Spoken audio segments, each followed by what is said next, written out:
el presidente del Congreso de la República, doctor Freddy Otárola, al que veo con buen semblante, con una sonrisa y con una terna ya aprobada de directores del BCR. ¿Cómo está usted, doctor Freddy Otárola? Chema, es que es contagiante tu ánimo.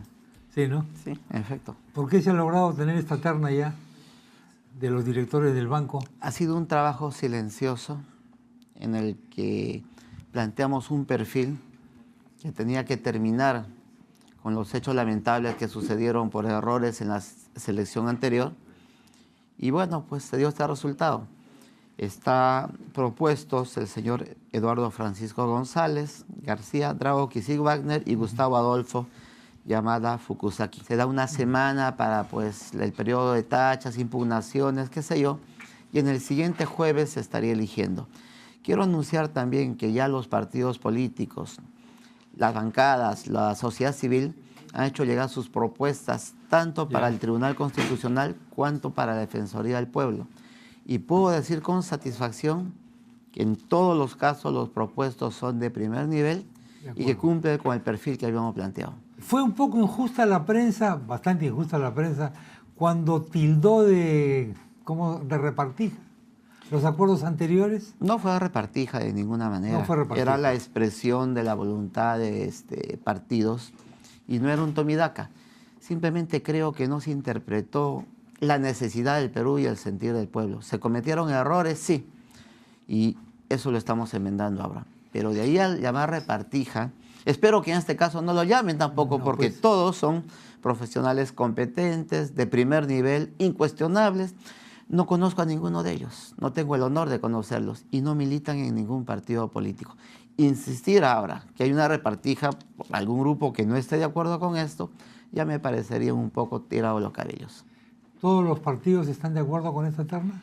No, hay dos bancadas que no han firmado, pero esa es la democracia. Lo veo contento por esta designación. No ha sido fácil. Hemos tenido que en silencio trabajar. ¿Qué es lo más difícil que ha habido que superar? ¿Qué ha tenido usted que superar como presidente? Primero, romper esquemas. Aquí se trata de órganos que representan al Perú y si los eligen los partidos, no representan a los partidos. Representan a todos los peruanos. Logramos superar eso y generar consensos dentro de las múltiples propuestas. Más que difícil, había que tener un poco de paciencia. Su segundo desafío tremendo es pues el llamado caso López Meneses. A nosotros nos interesa que se investigue. ¿Hay remanentes de esa mafia que tanto daño hizo al Perú? Sí los hay. Y se ha demostrado con estos hechos. Consiguientemente es deseo de todos los peruanos, es una necesidad que se investigue hasta las últimas consecuencias y a los responsables se les sancione con todo el peso de la ley. Nosotros no pretendemos blindar a nadie, no pretendemos proteger a nadie, porque primero están los intereses de la patria y de la democracia. En el Congreso hay políticos, entonces es difícil que un político A investigue a un político B que es su enemigo, de alguna manera, su adversario. Bueno, una de las funciones del Congreso es la representación, la fiscalización, y tenemos que cumplirla.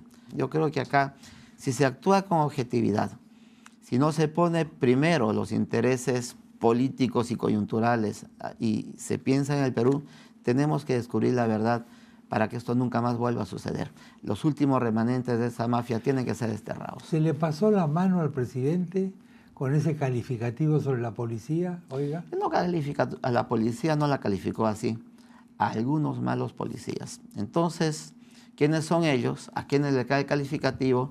Esto fluirá de las investigaciones que se hagan en el Congreso de la República, pero también hay que valorar esto. Ya el Ministerio Público intervino, ya el Poder Ejecutivo le ha puesto todas las armas, todos los instrumentos, todas las pruebas, todos los indicios a disposición del Ministerio Público. Y están saliendo cosas muy raras. Por ejemplo, ese policía que estaba siendo presionado para falsear la verdad, a ese policía que le mandaron a imputar a personas inocentes simplemente para salvar a algunos. Todo eso tiene que investigarse. ¿Cuánto tiempo va a tomar esta investigación? Yo no sé, hay propuestas de 90 días, de 60, de 180. Yo preferiría que el tiempo fluya del debate del día de mañana. ¿Qué se va a discutir mañana exactamente? ¿Los integrantes de la comisión los alcances de la comisión. Hay un tema las dos cosas en el que todos están de acuerdo. La comisión tiene que instalarse sí o sí. Hay discrepancias en algunos puntos. A ver, el primer punto era el de la pluralidad, ¿no? O simplemente la proporcionalidad.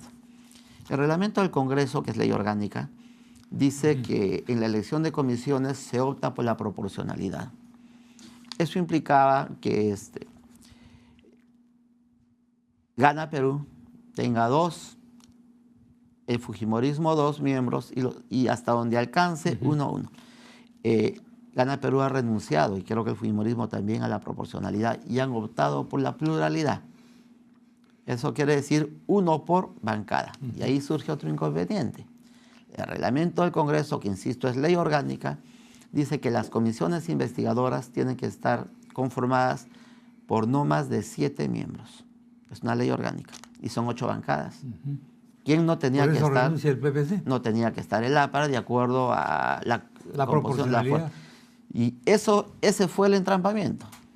Entonces, yo saludo el gesto democrático del Partido Popular Cristiano y su alianza AP, que han cedido el puesto al partido aprista, pero no han cedido la facultad de investigar, porque han dicho que sus congresistas van a estar presentes en todos los actos. Y al final de cuentas el informe se va a debatir en el Pleno, en que todos los congresistas tienen voz y voto. ¿No cree usted que la opinión pública ya desconfía de estas investigaciones? Sí, y con mucha razón, ¿no? Yo soy congresista desde el 2006 y he visto muchas comisiones que nunca llegaron a nada. Entonces, eso genera dudas. Pero en este caso, si hay voluntad, como creo que la hay, creo que se va a llegar a la verdad. Porque adicionalmente hay algo que debe quedar clarísimo, Chema. La bancada nacionalista no es la investigada, el gobierno tampoco, sino el mal accionar de algunos policías, y tiene que aclararse por qué. Y a nosotros nos interesa sobremanera que se encuentre y se descubra la verdad. Entonces, no se ha pretendido descalificar a la policía, sino a algunos malos elementos que con su accionar han pretendido empañar la imagen de una institución que merece nuestro absoluto respeto. Otro punto, el congresista Omar Chejade, las propuestas que ha hecho, ¿son a título personal o son a título institucional? A ver, yo personalmente creo en la bicameralidad. No sé si sea la posición mayoritaria en el Congreso, pero le doy la mía. Creo que una Cámara de reflexión y de representación nacional es buena. Sin embargo, hay algunas discrepancias. No tenemos por qué aumentar el número de congresistas. Muy bien podría funcionar de crearse esta Cámara con 90 diputados y con 40 senadores, que vendría a ser 130 número actual de congresistas. Y por otro lado, no es el momento, ni creo que sea correcto hablar de senadurías vitalicias. Al Congreso se llega por el voto popular, ¿no? Y no se puede pretender que los expresidentes automáticamente asuman a una senaduría. Además, por otra cosa, China. Recuerda el juicio de residencia, los virreyes, ¿no? Quien ha ocupado un cargo público, pues tiene que, de alguna manera, estar dispuesto a rendir cuentas cuando se le pide información y no pretender ampararse en una senaduría que obviamente le daría cierta inmunidad por determinado tiempo. Entonces, no creo en la senaduría vitalicias y definitivamente sí creo en la doble cámara, pero sin necesidad de aumentar la planilla del Estado. Cuando yo quiero saber por qué congresista he votado y qué congresista me tiene que dar cuenta a mí, me encuentro en una multitud anónima, ¿no? En efecto, pero Eso solo se soluciona aparentemente con distritos electorales más pequeños, lo cual aumenta el número de congresistas. Al ser elegidos congresistas ya representamos a la nación. Entonces, es cierto, yo creo que no es suficiente el número de congresistas, pero no es el momento. No es el momento.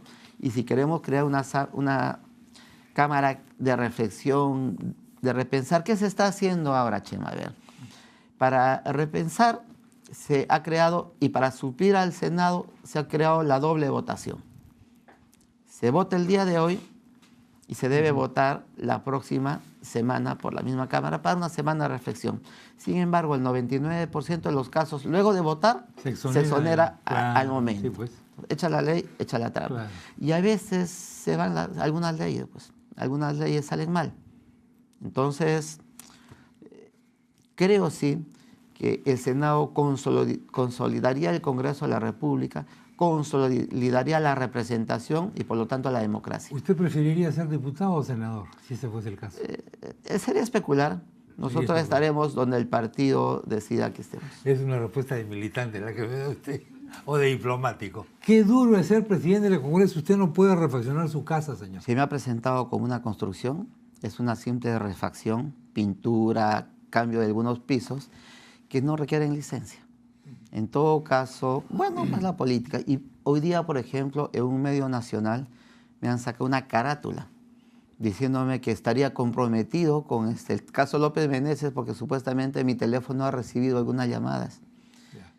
Descarto totalmente, ¿no? En absoluto. Entonces, sí, pues nos encuentra una cosa así, pero esa es la libertad. Es mejor ese tipo de libertad a que haya algún tipo de control. Claro. Descarto plenamente haber conversado un solo segundo con personas vinculadas a este escándalo. No los conozco y no lo he hecho. Pero yo insisto, Chema, hay a veces ciertos excesos en la prensa y me da un titular grande, pero reitero, son mejores esos excesos a que haya un control. Por ejemplo, Chema se me increpó porque suspendí el pleno pasado. Sí. ¿No? Usualmente cuando los ánimos están un poco caldeados, se llama portavoces, a efectos de que ahí se tranquilice y que podamos volver. Pero la propia euforia normal en estas circunstancias hizo que en portavoces sea peor que en el pleno. En esas circunstancias, continuar con el pleno no hubiese sido muy recomendable. Esa fue la única razón por la que suspendí el pleno del Congreso, porque no pudimos tranquilizar los ánimos en la reunión de portavoces. Hubo un intento de voto de censura el otro día. Es una opción democrática, creo que injusta, porque les consta que hemos manejado el Congreso de la manera más democrática posible. La primera dama opina sobre el tema del gas. ¿Ya? Ha hecho un escándalo tremendo. ¿Y por qué no puede opinar sobre el gas? Como ciudadana. Claro, ¿por qué no puede opinar? ¿Por qué no puede dar su parecer sobre cómo en algunos puntos se está logrando que el gas llegue sin generar inflación con tarifas sociales? Opina sobre el gas, critican que opinen sobre el gas, entonces ¿qué quieren? Que se calle la boca a una líder política, pero que además cumple a cabalidad su función de primera dama. Me parece hasta ridículo. Nadine va a ser candidata. Y va a ser candidata por una razón. Es la mejor candidata que tiene el nacionalismo. Y gana Perú, etc. Y claro, se podrá decir que hay una ley que se lo impide, pero esa es una ley inconstitucional, perdón, por favor, porque no se puede discriminar a una persona solamente por estar casada con otra, ¿no? Y recuerda cómo salió esa ley. Bueno, efectivamente, en un contexto político que todos sabemos. Que se quiso impedir la candidatura de la señora Susana Higuchi, efectivamente. Entonces, justamente. Pero ella ya ha zanjado posición. Entonces lo que pedimos pero que la deje, los políticos cambian, ¿eh? Que la deje trabajar, que cumpla su función de primera dama, pero que no pretendan pues mantenerla, mantenerla callada, ¿no? No puede opinar sobre nada. Sí, pues. No, eso sí es absurdo, es inconstitucional y es antidemocrático. Y mire, ese escándalo que han armado unos medios es hasta ridículo. ¿Por qué opinó sobre el gas? ¿Y por qué no puede opinar? O sea, todo lo que diga... Está vetado, ya ella tiene que guardar silencio. Opina sobre la quinoa, pues embajadora de la quinoa, no, quiere ser candidata. Entonces no se puede pues estigmatizar así a una persona por el temor que les ha generado la simpatía nacional que tiene. Pero su posición ha sido zanjada claramente. Doctor Otárola, muchas gracias por haber estado en el programa y se va a repetir, supongo yo, esta visita. Lo volveremos a invitar. Para mí es un honor estar contigo, Chema. Muchas gracias. A ver cómo reaccionan mañana con la... Gracias, señor. El doctor Freddy Otárola, presidente del Congreso, estuvo con nosotros.